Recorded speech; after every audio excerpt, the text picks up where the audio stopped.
গত 2018 সালের 1 ডিসেম্বরেও একতরফা আক্রমণ চালিয়ে প্রায় 5000-এর মতো তাবলিগ জামাতের সাথী ও ছাত্র শিক্ষকদেরকে রক্তাক্ত করেছিল।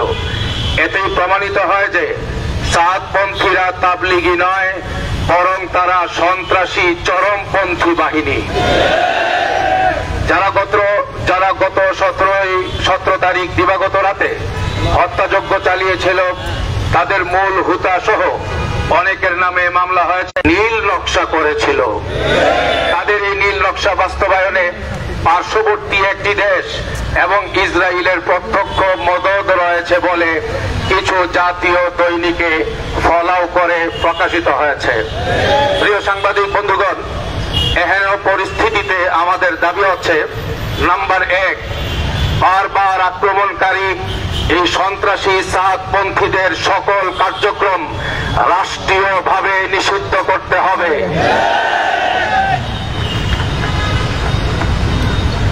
দাবি নাম্বার 2, গত 18 ডিসেম্বর গভীর রাতের হত্যাযজ্ঞ টঙ্গী ইজতেমার মাঠ সহ তাবলীগের সকল কার্যক্রম শুরাই নিজামের অধীনে পরিচালিত হওয়া নিশ্চিত করতে হবে। প্রিয় সাংবাদিক বন্ধুগণ, পরিশেষে আপনাদের সকলের প্রতি একটি বিশেষ অনুরোধ, বিশেষভাবে আপনাদের দৃষ্টি আকর্ষণ করছি সবশেষে একটি গুরুত্বপূর্ণ বিষয়ে। সেটি হচ্ছে 17 ডিসেম্বর গভীর রাত্রে ঘুমন্ত ও নামাজরত সাথীদের উপর আজকের এই জরুরি সংবাদ সম্মেলনের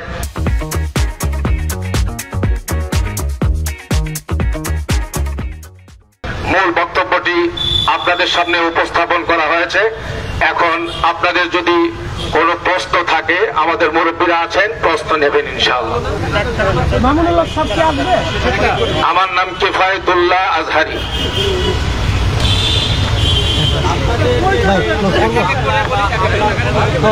এখানে আমাদের আজকের এই সংবাদ সম্মেলনে উপস্থিত আছেন আমাদের দেশের শীর্ষ অনেক ওলামায়ে কেরাম। আমার ডান পাশে যিনি দেখতে পাচ্ছেন হযরত মাওলানা শাহরিয়ার মাহমুদ দামাত বারাকাতুহুম, দেশের দাওয়াত ও তাবলীগের অন্যতম মুরব্বী।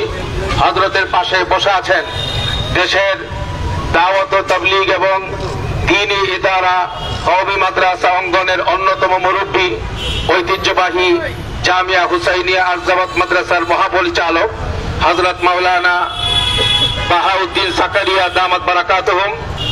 হযরতের পাশেই বসে আছেন বাংলাদেশের অন্যতম শীর্ষ মুরব্বী, উত্তরার জামিয়াতুন নূর আল কাসিমিয়ার প্রতিষ্ঠাতা মুহতামিম এবং শাইখুল হাদিস হযরত মাওলানা হাফেজ নাজমুল হাসান কাসিমি দামাত বারাকাতুহুম। এবং হযরতের পরবর্তী চেয়ারে বসে আছেন আমাদের বৃহত্তর উত্তরার আরেকজন শীর্ষ মুরব্বী, উত্তরা সুবহানিয়া মাদ্রাসার ধুর মাদ্রাসার মুহতামিম এবং শাইখুল হাদিস হযরত মাওলানা মুফতি মহিউদ্দিন মাসুম দামাত বারাকাতুহুম। আমার বাম পাশে যিনি বসে আছেন আমাদের ভিক্টোরিয়া পার্ক মসজিদের খতিব এবং মাদ্রাসার মুহতামিম, দাওয়াত ও তাবলীগের বিশিষ্ট মুরব্বী হযরত মাওলানা মুফতি আমানুল হক দামাত বারাকাতুহুম। উপস্থিত আছেন এখানে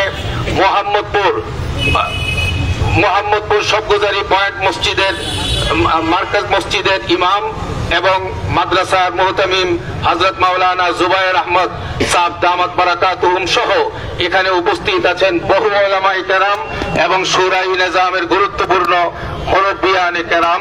আমি আপনাদের সামনে আছি কিফায়েতুল্লাহ আজহারি, উত্তরা জামিয়াতুল মানহালের প্রিন্সিপাল।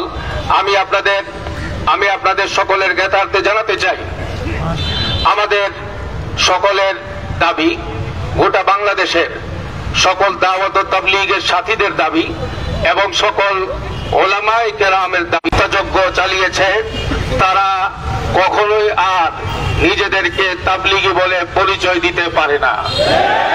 তারা অবশ্যই সরকারের কাছেও প্রমাণিত হয়েছে। আমি মনে করি আমাদের সাংবাদিক বন্ধুগণ আপনাদের কাছেও প্রমাণিত হয়েছে তারা সন্ত্রাসী বাহিনী।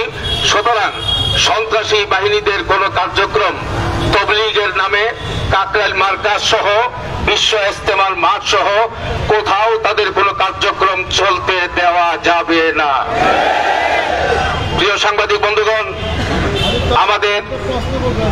আমি দুঃখের সঙ্গে বলতে হয় যে যারা সরাসরি হত্যাকাণ্ডের সাথে জড়িত ছিল, আমাদের 3 জন শুরাই নিজামের ভাই মূল স্পটেই যারা শাহাদত বরণ করেছেন, তাদের হত্যাকাণ্ডের সঙ্গে যারা জড়িত ছিল, তাদের মূল হুতাদের প্রায় কাউকেই ধরা হয় নাই, শুধু মুআজ বিন নূর ছাড়া। সেজন্য আমাদের যে দাবি, মূল দাবি 1 নম্বরে, প্রত্যেকটা হত্যাকাণ্ডের সাথে জড়িত মূল হুতাদেরকে আগামী 24 ঘন্টার মধ্যে গ্রেফতার করে আইনের আওতায় আনতে হবে। নাম্বার 2, আমাদের তাবলীগের মার্কাজ কাকরাইল মার্কাজ, এই কাকরাইল মার্কাজে আমাদের শুরাই নিজামের কার্যক্রম পরিচালিত আছে। আগামী দিনগুলোতেও আজকের এই সংবাদ সম্মেলন থেকে আমরা জানাচ্ছি, সাদপন্থীদের কোন কার্যক্রম তাবলীগের বিশ্ববিখ্যাত মার্কাজ কাকরাইল মার্কাজে তাদের কোন রকমের কার্যক্রম চালাতে দেওয়া হবে না। সেই বিষয়ে আমরা সরকারের সর্বাত্মক সহযোগিতা চাই এবং সেই জন্য আমরা সরকারকে জানাচ্ছি, আপনাদের মাধ্যমে দেশবাসীকে জানাচ্ছি, আমাদের এই দাবি পূরণের জন্য আমাদের মুরব্বীরা একটি কর্মসূচির ঘোষণা দিয়েছেন। আগামী বৃহস্পতিবার সকাল 9টা থেকে অনির্দিষ্ট সময়ের জন্য কাকরাইল এবং কাকরাইলের আশপাশের এলাকা শুরাই নিজামের তত্ত্বাবধানে পরিচালিত হওয়াকে রাষ্ট্রীয়ভাবে নিশ্চিত করা না হবে ততক্ষণ পর্যন্ত আমাদের মুরব্বীদের তত্ত্বাবধানে এই অবস্থান কর্মসূচি চলতে থাকবে ইনশাআল্লাহ। তবে আমাদের এই অবস্থান কর্মসূচি অবশ্যই শান্তিপূর্ণ হবে এবং রাস্তা বন্ধ হবে না, জনদুর্ভোগের কোনো কারণ হবে না, যাতে করে শান্তিপূর্ণ উপায়ে আমাদের সকল দাবিগুলো আদায় হয়। সেজন্য আপনাদের সকলের সর্বনা, সুতরাং তার কোনো কথা মানা যাবে না। আচ্ছা, আমি এই ব্যাপারটি বাড়িওয়ালার যে একটি উদাহরণ দিয়েছিলাম আপনাদেরকে বলছি। আপনি মিডিলে বসেন, যে আপনি মিডিলে বসে বলেন। ঠিক আছে, আমি জোরে বলছি, শোনা যাবে যে আমি আপনাদেরকে একটা কথা বলছি, সেটা হলো, দেখেন, দাওয়াত ও তাবলীগের 2টা সাইড। একটা হলো আমাদের দাওয়াত ও তাবলীগের ভিতরগত নকশা, কাস্ট, তালিম, মসজিদে অবস্থান ইত্যাদি কার্যক্রম। আরেকটি হলো দাওয়াত ও তাবলীগের সাথে সম্পৃক্ত শরীয়তের বিধানাবলী, ইসলামী ফিকহ, আইন শাস্ত্রের সাথে সম্পর্কিত। তো আমাদের আভ্যন্তরীণ যে বিষয়, জামাত 3 দিন হবে না 7 দিনের হবে, নিচে অবস্থান করবে না উপরে অবস্থান করবে, তালিম সকালে হবে না বিকালে হবে, এটা তো ডিসাইড করবে দাওয়াত ও তাবলীগের মুরব্বীগণ। কিন্তু শরীয়তের ব্যাপারগুলি যখন এসে দাঁড়ায়, অর্থাৎ কোন জামাত বা কোনো ব্যক্তি যদি শরীয়ত বহির্ভূত কোনো বক্তব্য প্রদান করে, কাজ করে, তখন সেটাকে জবাব দেওয়া এবং সেখানে শরীয়ত বিরোধী যারা কাজ করে তাদের প্রতিবাদ করা এবং শরীয়তের পক্ষে যাদের তাদের পক্ষ নেওয়া, এটা শুধু মামুনুল হক অথবা শুধু মাহফুজুল হক অথবা কিফায়েতুল্লাহ আজহারি কিংবা নাজমুল হাসান, এই গুটি কয়েক লোকের দায়িত্ব নয়, ও গোটা দেশের সকল উলামা ইকরামের দায়িত্ব। আর তিনি যেহেতু উলামা ইকরামের প্রতিনিধিত্ব করেন, সেই হিসাবে উনি কথা বলেছেন, অন্য কিছু না।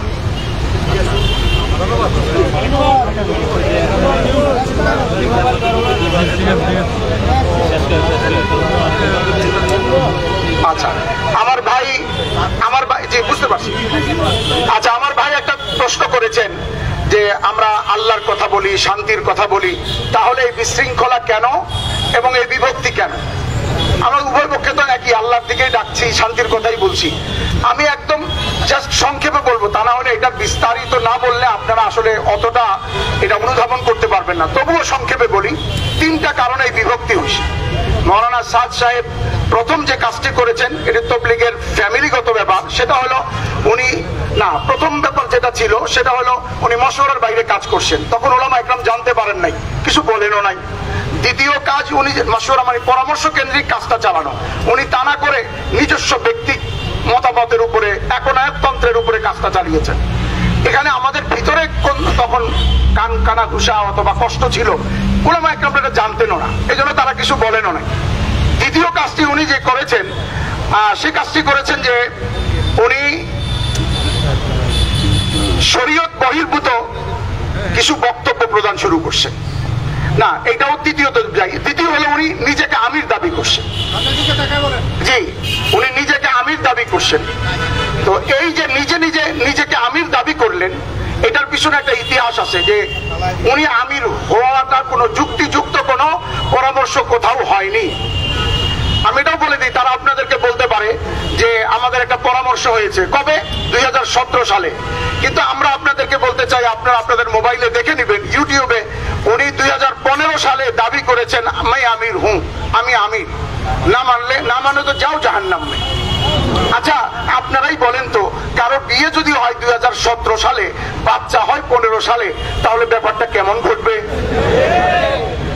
আমরা বলতে চাই ব্যাপারটি তেমনি ঘটলো যে সাদ সাহেবের ইমারতের বিবাহ হলো 17 সালে, অর্থাৎ এটার পরামর্শ হলো 17 সালে, কিন্তু বাচ্চা হয়ে গেছে 15 সালে, কারণ 15 সালে উনি দাবি করছেন উনি আমি। আচ্ছা, তৃতীয়, এই দুইটা ব্যাপার যখন হলো তখন আমাদের ভিতরে কানাঘুষা চলছে, কিন্তু উলামা ইকরাম কিছু বলেননি। 3 নম্বর বিষয় যখন আসছে, উনি শরীয়ত এবং জমহুর উলামা ইকরামের বিপক্ষে গিয়ে এমন কিছু বক্তব্য প্রদান শুরু করলেন যেখানে উলামা ইকরাম চুপ থাকতে পারেন না। যার বক্তব্যের 1টা 2টা 3টা 5টা 10টা 15টা 20টা 40টা 50টা 60 70 80টা নয়, শতাধিক বক্তব্য এ পর্যন্ত হয়ে গেছে।